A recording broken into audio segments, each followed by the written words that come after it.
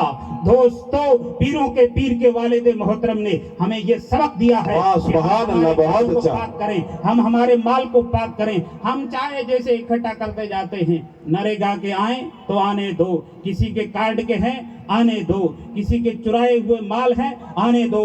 دوستو، یہ مال اگر آپ اکٹھا کرتے جاتے ہو، اگر حرام کا مال ہے تو کل قیامت کے دن آپ یہ مت سوچنا کہ ہم یہ مال چرا لیں گے، اکٹھا کر لیں گے، اور کل جب وہاں جائیں گے تو کون کہے گا، کون دیکھے گا۔ لوگ یہ کہتے ہیں کہ ہم چوری کرتے ہیں، کون دیکھتا ہے، کون کہتا ہے، اور مرنے کے بعد کون واپس آیا۔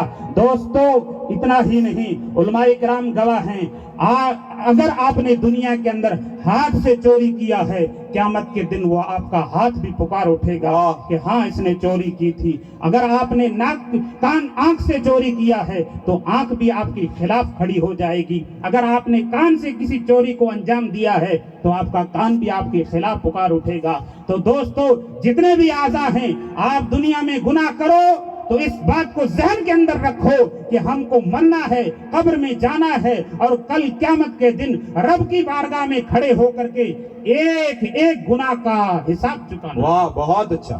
عزیزان محترم، وقت زیادہ ہو چکا ہے، میں آپ سے یہی کہوں گا، اپنے رزق کو حلال کرو۔ بے شک، واہ، آج سے پہلے جو خطائیں اگر سے تم سے سرزد ہوئی ہو، رب کی بارگاہ میں توبہ کرو، ابھی توبہ کا دروازہ کھلا ہے۔ توبہ کا یہ مطلب نہیں کہ آج جلسے میں سنا کہ ہم نے ایک مولوی سے سنا، وہ کہہ رہا تھا کہ کسی دوسرے کا مال لینا اتنا بڑا گناہ ہے، اس کے بعد گھر جائے کہے کہ میں توبہ کر رہا ہوں، پھر دوسرے دن کسی کے کھیت میں موقع ملے کہ متیروں کا بیج پڑا ہے، ایک تھیلی میں اٹھا کر کے گھر لے کے چلا گیا، وہ توبہ نہیں ہے۔ توبہ وہ ہے اگر آپ نے توبہ کر دیا، پھر زندگی میں کبھی ایسا کوئی گناہ انجام نہیں دیں گے۔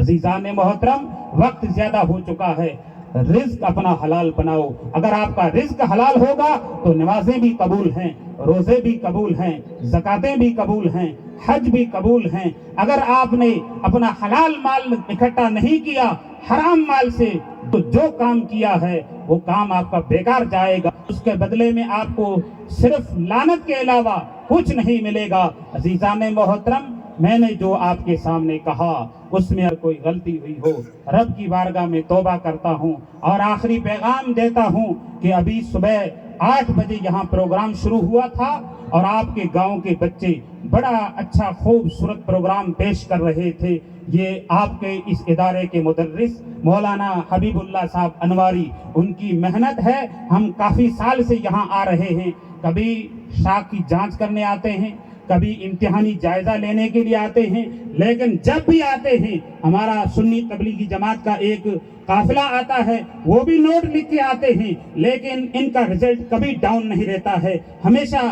آج الحمدللہ میں بڑے فخر سے کہتا ہوں، ہمارے دارالعلوم انوار مصطفیٰ کے اندر انہوں نے اس شاخ سے 8 بچے بھیجے ہیں، ایک بچہ عالم دین ہو گیا جس کو آپ اچھی طرح جانتے ہیں کہ مولانا ابو بکر انواری، اور دوسرے 6-7 بچے ابھی عربی کی جماعتوں میں پڑھ رہے ہیں، درس نظامیہ میں تعلیم حاصل کر رہے ہیں۔ دوستو، یہ چھوٹے ادارے قائم کرنا، اس کا مقصد کیا ہے؟ ہم سیلاؤ والے بار بار چکر کیوں لگاتے ہیں، ہم یہاں کیوں آتے ہیں؟ ہمارا مقصد صرف یہی ہے کہ کچا مال یہاں تیار کر کے تم مدرسہ بھیجو، پھر وہاں ہم آپ کو پکا ایک دم ٹکا ٹک بنا کر کے آپ کے حوالے کریں گے۔ دوستو، اگر آپ اپنے بچوں کو مدرسوں کے حوالے نہیں کریں گے تو آپ کے بچے کل کیا بنیں گے؟ آپ کی عزت بھی نہیں کریں گے۔ ہوتا ہے